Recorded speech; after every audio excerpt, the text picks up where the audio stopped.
მოგესალმებით, მე გახლავართ ირმა გვილია, ილიას უნივერსიტეტის ასოცირებული პროფესორი ნეიროფიზიოლოგიის მიმართულებით. ჩემი ვიწრო სპეციალიზაციის დარგებია ადამიანის და ცხოველთა ფიზიოლოგია და უჯრედული ბიოლოგია, ხოლო კვლევითი სამუშაო სფერო კი ძილის ნეირობიოლოგია. როგორც მოგეხსენება, ჩვენი სასწავლო კურსის თემას სწორედ ძილის ნეირობიოლოგია წარმოადგენს. კურსის მსვლელობისას ჩვენ თანამედროვე კონცეფციების ჭრილში განვიხილავთ ძილის ფენომენის მეცნიერული შეცნობის საკვანძო საკითხებს. სანამ სალექციო კურსის შინაარს გაგაცნობთ, მე მინდა თქვენი ყურადღება ჩვენი ურთიერთობის ამ ახალ ფორმაზე გავამახვილო. სალექციო კურსის ელექტრონულ ფორმატში ჩატარება ჩვენთვის, როგორც ჩემთვის, ისევე თქვენთვის, არის სასწავლო პროცესის სრულიად ახალი კომპონენტი და შესაბამისად სათანადო ყურადღებასა და მე ვიტყოდი გარკვეულ სიფრთხილესაც კი მოითხოვს. ჩემთვის, როგორც ლექტორისთვის, უჩვეულო იქნება პირველ რიგში ის გარემოება, რომ ლექციის წაკითხვა მე მონოლოგის ფორმატში მომიწევს. როგორც ხედავთ, უკვე მიწევს და დამერწმუნეთ, რომ თუნდაც ამ დასაწყის მომენტში ვიდეო კამერის წინაშე ესე გამართულად ჯდომა და სრულიად მარტო ყოველგვარი აუდიტორიის გარეშე ლექციის კითხვა ნამდვილად არ არის იოლი თუ ამ ფორმატს მიჩვეული არ ხარ. ხოლო ჩემთვის ჩვეული ფორმატი კი არის ჩემ სტუდენტებთან ინტერაქტიული ურთიერთობა. აუდიტორიასთან ურთიერთობის გარეშე ლექციამ შესაძლოა მონოტონური ხასიათი მიიღოს და რაღაც ეტაპზე, გარკვეულ ეტაპზე მოსაწყენიც კი გახდეს არა მარტო თქვენთვის, არამედ ჩემთვისაც, რაც ნამდვილად არ შედის ჩვენს ინტერესებში. თუმცა მე ვფიქრობ, რომ თქვენ შესაძლოა გარკვეული უპირატესობა გქონდეთ ჩემთან შედარებით, რაც იმაში მდგომარეობს, რომ საჭიროების და ან სურვილის შემთხვევაში ერთი ლექციის მოსმენა თქვენ რამდენჯერმე შეგიძლიათ. ამავე დროს თქვენ შეიძლება ჩათვალოთ, რომ სალექციო კურსის მოსმენა აუცილებელი სრულებით არ არის და რომ ეს მით უმეტეს რომ ეს ის სიტუაციაა, როდესაც ლექტორს არ აქვს ამის გაკონტროლების შესაძლებლობა. აქ მე გამოგიტყდებით, რომ ლექციებზე დასწრების, გაკონტროლების მომხრე მე არასოდეს ყოფილ ვარ. დიახ, რაოდენ პარადოქსულადაც არ უნდა ჟღერდეს, მე არც ამ მიდგომის წინააღმდეგი არ ვარ, იმ შემთხვევაში თუ თქვენ ჩათვლით, რომ ეს შესაძლებელი. ანუ თუ თქვენ თვლით, რომ ჩემი საგნის ათვისება შეგიძლიათ დამოუკიდებელი მუშაობის რეჟიმში, სალექციო კურსის მოსმენის გარეშე, ანუ მხოლოდ ლიტერატურასთან ინტენსიური მუშაობის შედეგად, პირადად მე საწინააღმდეგო არაფერი მაქვს, პირიქით, მე ყველანაირად შეგიწყობთ ხელს, რათა თქვენი დამოუკიდებელი შრომის, თქვენი ინტელექტუალური შრომის ნაყოფიერება გავაუმჯობესოთ. ეხლა რა შეიძლება ჩემი მხრიდან გაკეთდეს იმისათვის, რომ ჩვენი ურთიერთობის, ასე ვთქვათ, დეფიციტის კომპენსირება მოხდეს. მე ვფიქრობ, ეს არის ალბათ სასწავლო პროცესის კომპონენტების მრავალფეროვნების შემოთავაზება. და ჩვენ ამაზე სულ რამდენიმე წუთში ვისაუბრებთ, ხოლო ეხლა კი მინდა მოგმართოთ ძალიან მეგობრული თხოვნით. მოდით შევუწყოთ ხელი ერთმანეთს და წარმატებულად დავნერგოთ ჩვენი უნივერსიტეტის ადმინისტრაციის ეს საინტერესო ინოვაცია. შესაბამისად, ნაყოფიერი და რაც მთავარია, ყველა ჩვენთაგანისათვის საინტერესო და სასიამოვნო კურსი ჩავატაროთ. წარმატებას გისურვებთ პირველ რიგში თქვენ და მერე ჩემ თავსაც. მაშინ ასე დავიწყოთ. და გავეცნოთ პირველ რიგში წარმოდგენილი სალექციო კურსის შინაარს.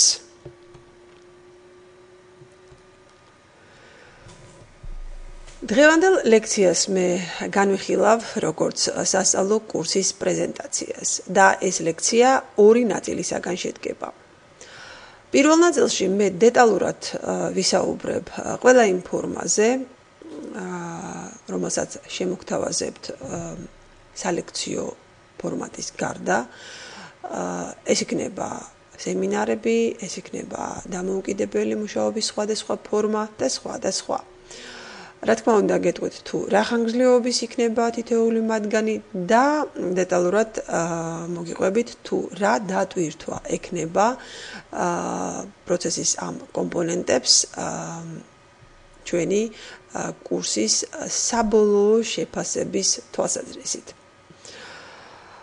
ლექციის მეორე ნაწილი კი დაეთმობა თვით საგნის, ანუ ძილის ფენომენის პრეზენტაციას და ვიდრე მე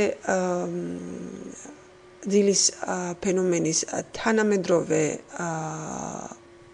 დეფინიციას შემოვიღებ, ანუ თანამედროვე შეხედულებებზე ვისაუბრებ, მე მოკლე ექსკურსს ჩავატარებ ისტორიაში, ამ საკითხის კვლევის ისტორიაში, რათა გაგაცნოთ ჩვენი წინაპარი ინტელექტუალების შეხედულება ძილზე და მერე კი მოგიყვებით თუ როგორ შეიცვალა ეს შეხედულება, ან შეიცვალა თუ არ შეიცვალა რაღაც ასპექტებში ძილის ფენომენის მეცნიერული შესწავლის ეპოქის დაწყების შემდეგ.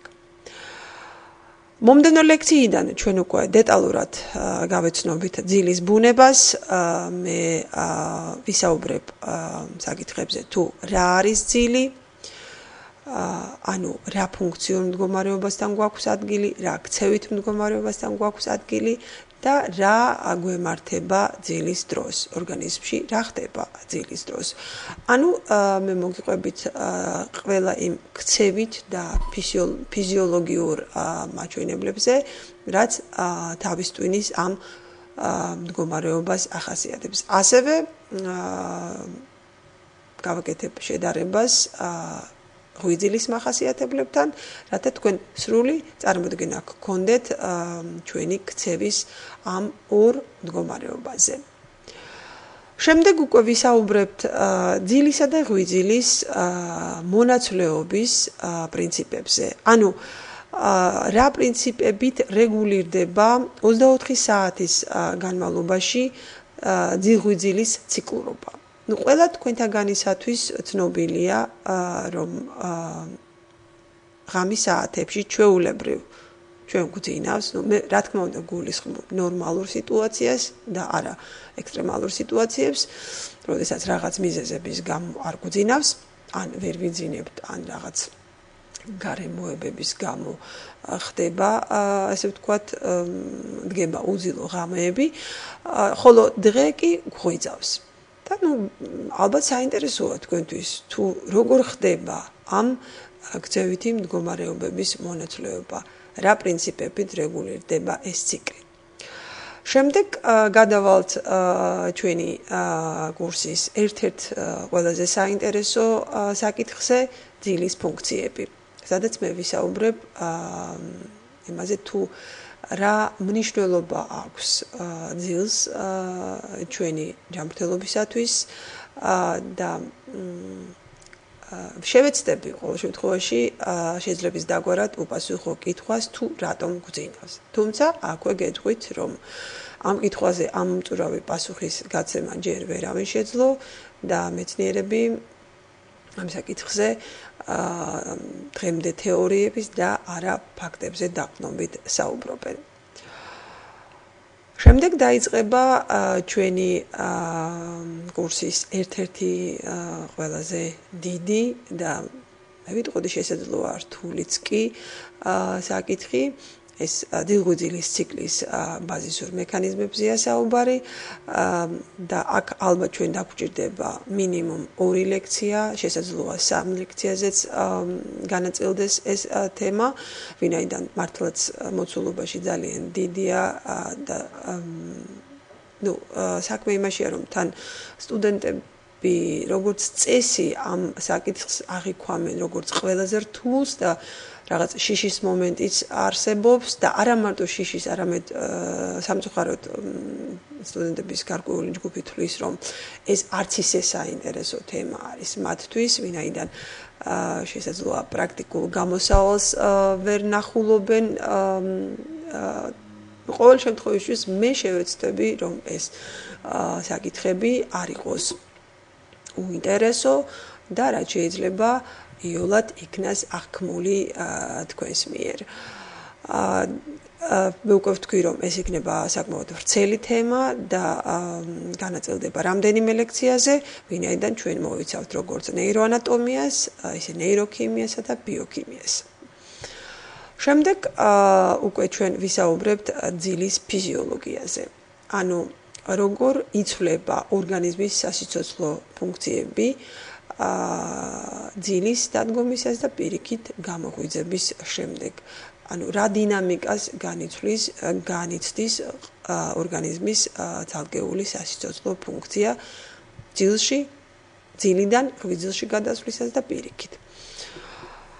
მერე კი უკვე ჩვენ ვისაუბრებთ, მე ვთვლი, რომ ალბათ თქვენთვის ყველაზე საინტერესო საკითხებზე ეს არის ადამიანის ძილი ნორმასა და პათოლოგიაში.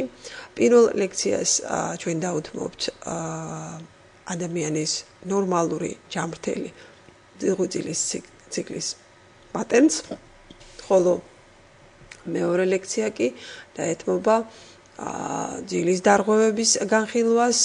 მე მოგიყვებით თუ რა ტიპის ძილის დარღვევები არის უფრო მეტად, უფრო ხშირად გავრცელებული და რა დაავადებები არის დაკავშირებული ძილის დარღვევებთან.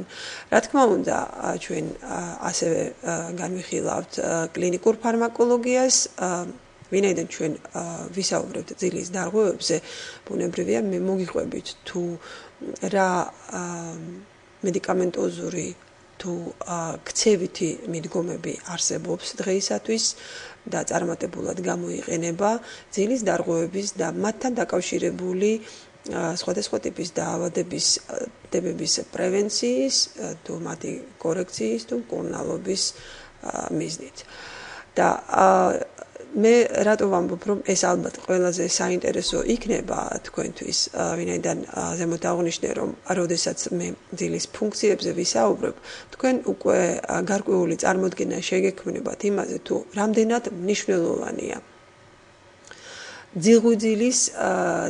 ძილისა და ღვიძლის სწორი ჯამრთელი ჰიგიენის შენარჩუნება ყველა თქვენთაგანისათვის და რამდენად მნიშვნელოვანი არის ეს არა მარტო თქვენი ჯამრთელობისთვის ზოგადად, არამედ თქვენი გონებრივი ფუნქციონირების ეფექტურობის თვალსაზრისით.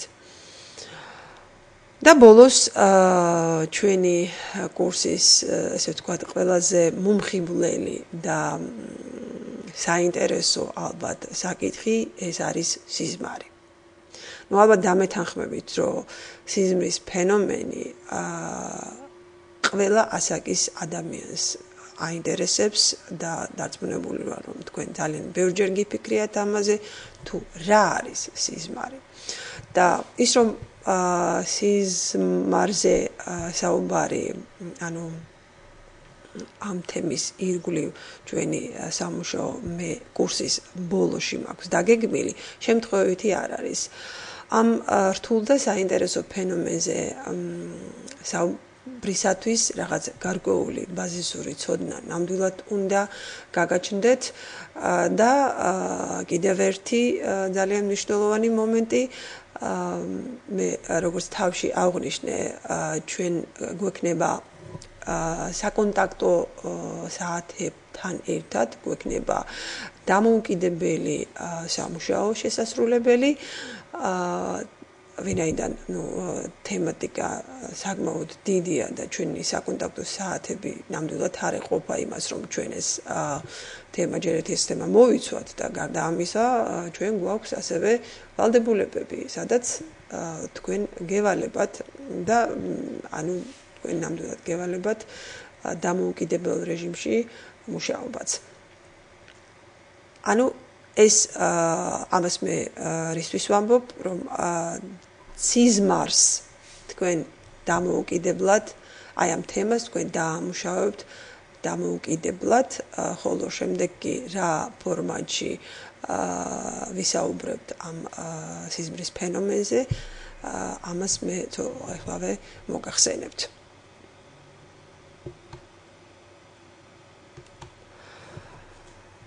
აი ხა ჩვენ სწორედ ვისაუბრებთ იმ ფორმებზე, ჩვენი ურთიერთობის იმ ფორმებზე, რომელთაც ადგილი ექნება ჩვენი კურსის მსვლელობისას. ნუ ლექცია ვიცით, შევთანხმდით უკვე რომ ლექცია მოგეწოდებათ ელექტრონულ ფორმატში და ეს მოისმენთ ან არ მოისმენთ თქვენი სურვილის მიხედვით მოხდება. ნუ გამოგიტყდებით, რომ ჩემი სტუდენტობის პერიოდშიც ყოფილა ესეთი შემთხვევები, როდესაც სრული კურსი თუ არა, კურსის ნაწილები მაინც დამოუკიდებლად დამიმუშავებია, ნუ მე არ დავაკონკრეტებ თუ რა მიზეზების, რა გარემოების და გამო, მაგრამ ჩემი რჩევა მაინც იქეთკენ იხრება, რომ სალექციო კურსის ყურადღებით მოსმენას და გაანალიზებას ლექტორის მიერ მოწოდებული მასალის იგივე ლოგიკური თანმიმდევრობით გადამუშავებას თავისი დადებითი მხარეები ნამდვილად აქვს. ახლა სემინარები ბუნებრივია იქნება ჯგუფური და თითო სალექციო კურსის ყველა თემას დაეთმობა უკეთეს შემთხვევაში ერთი, ხოლო შესაძლოა დაგვჭირდეს ორი სემინარიც კი. ანუ 2 საათიანი სემინარი, ხოლო პრაქტიკულ მეცადინეობას რაც შეეხება, ეს ძირითადად ჩემ მოვალეობაში შედის. მე აღვნიშნე, რომ ჩვენი კურსის ერთ-ერთ რთულ და საკმაოდ ვრცელ თემას ძილგვიძლის ბაზისური მექანიზმების შესწავლა წარმოადგენს და ამ თემის განხილვისას მე აუცილებლად მომიწევს საუბარი იმ მეთოდურ მხარეებზე, იმ ძილის ნეირობიოლოგიური კვლევის იმ მეთოდიკებზე, რომლებიც გამოყენებული იყო და დღეს თანამედროვე მეთოდებზეც, ანუ როგორც კლასიკურ, ისე უახლეს მეთოდებზე. შესაბამისად, ვთვლი, რომ მხოლოდ თეორიული ცოდნის მიღება ამ საკითხებთან დაკავშირებით საკმარისი არ იქნება და მე მინდა რომ თქვენ პრაქტიკულად ნახოთ ამ მეთოდების ძირითადი ნაწილი. ამიტომაც გადავწყვიტე, რომ თქვენ ჩაგიტარებთ დემონსტრირებას ძილის კვლევის კლასიკური მეთოდების. ნუ ამას ჩვენ ალბათ სადღაც 6 ან 8 საათს მოვანტობებთ. ეხლა მრგვალი მაგიდა. როდის ვატარებთ მრგვალ მაგიდას? ჩვენი ფუნქციონირების ეს საინტერესო ფორმატი დაეთმობა დამოუკიდებელი სამუშაოს მასალას. ანუ იმ საკითხებს, რასაც თქვენ დამოუკიდებელ რეჟიმში დაამუშავებთ, მოიტანთ ჯგუფში და ჩვენ ჩავატარებთ ჯგუფურ დებატებს მრგვალი მაგიდის ფორმით. ნუ ყოველ შემთხვევაში ჩემთვის ეს უკვე აპრობირებული მეთოდია და სტუდენტებს ნამდვილად მოსწონთ ეს მიდგომა. ოღონდ გაითვალისწინეთ, რომ მოუმზადებელი ნამდვილად ვერ მოხვალთ დებატებზე.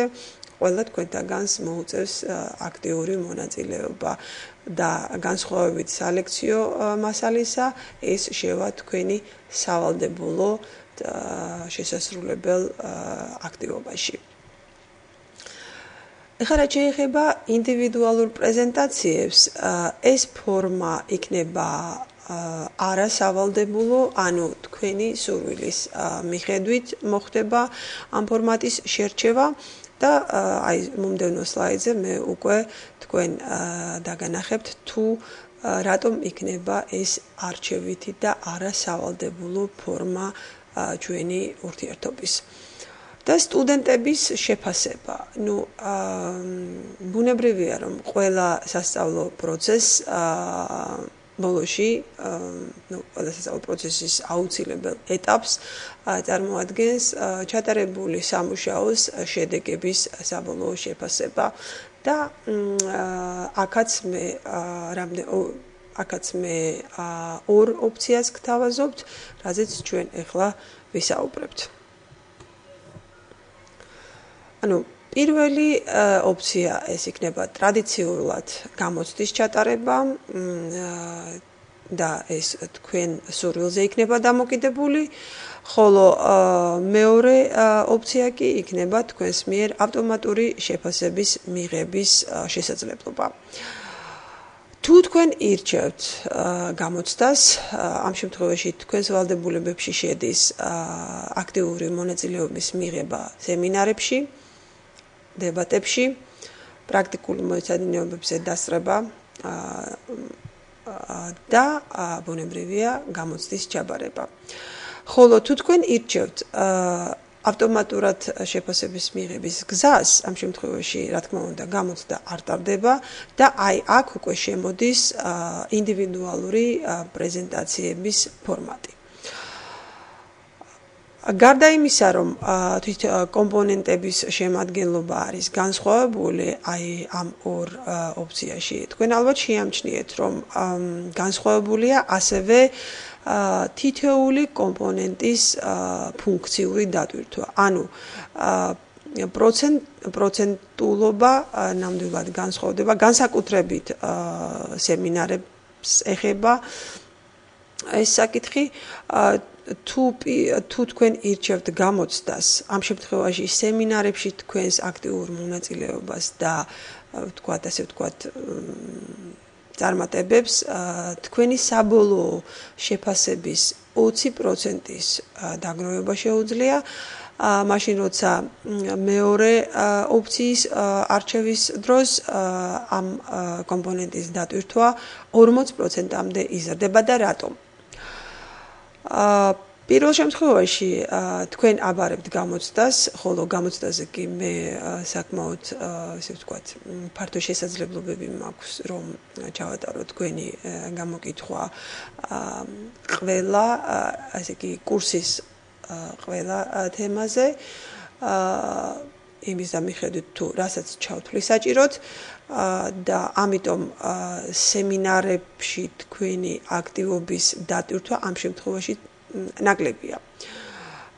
ხოლო თუ თქვენ ირჩევთ ავტომატური შეფასების გზას, აქ უკვე გამოცდა არ ტარდება და თქვენ აკეთებთ ძირითადად აქცენტს ინდივიდუალურ პრეზენტაციაზე, ანუ თქვენ ფოკუსირებული ხართ